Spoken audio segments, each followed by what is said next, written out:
Unlike other competitors, the EV9 supports Android Auto and Apple CarPlay.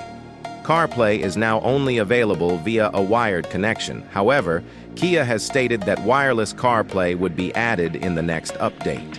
From a power standpoint, this is a Kia, so it has vehicle-to-load capability, which means you can plug in household appliances and operate them off the car battery. However, the EV9 also supports vehicle-to-home and vehicle-to-grid connectivity. Kia's new flagship is said to be capable of powering a house for 2 days if the power fails. For less extreme power requirements, each row has 2 USB-C connectors with an output that can charge a laptop.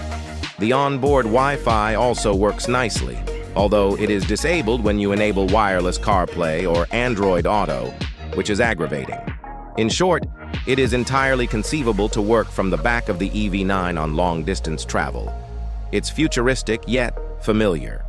The headlights, taillights, and surfaces may appear techno-geek-esque, but if you look closely, everything is exactly where it should be. There are no unusual design elements such as falcon wing doors, perplexing door handles, or sharp stainless steel edges. The crossover appears stylish, yet it's unthreatening and fairly ordinary at its core. The interior of the EV9 is comfortable. It promises to be as quiet as a Range Rover or anything similar.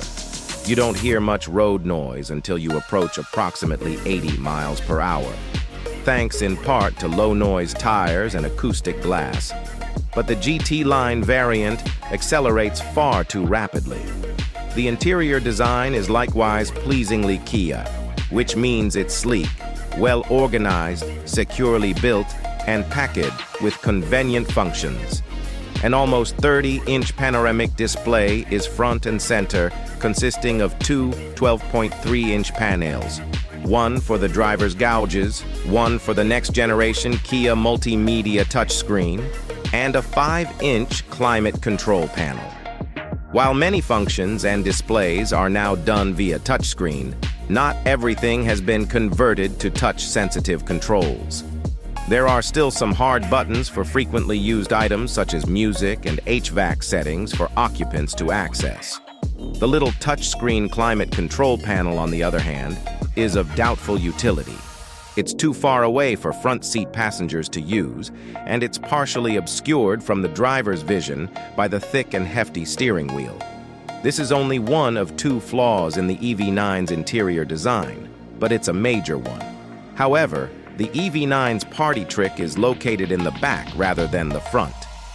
Kia intended to make this EV a full 7-seater, and it is, due to the sheer magnitude of the vehicle. This is not a place where you should send tiny children. It is perfectly good for adults. The center seat can move forward and back to provide extra legroom, and there is plenty of shoulder room, so you don't feel like you're sitting on top of other passengers. All of the seats are comfy, and there is plenty of headroom, even in the back row. The EV9 retains a lot of the same vigor.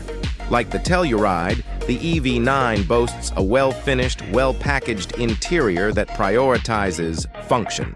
It all starts with a pleasant, spacious third row, which is this vehicle's distinguishing feature when compared to other EV crossovers.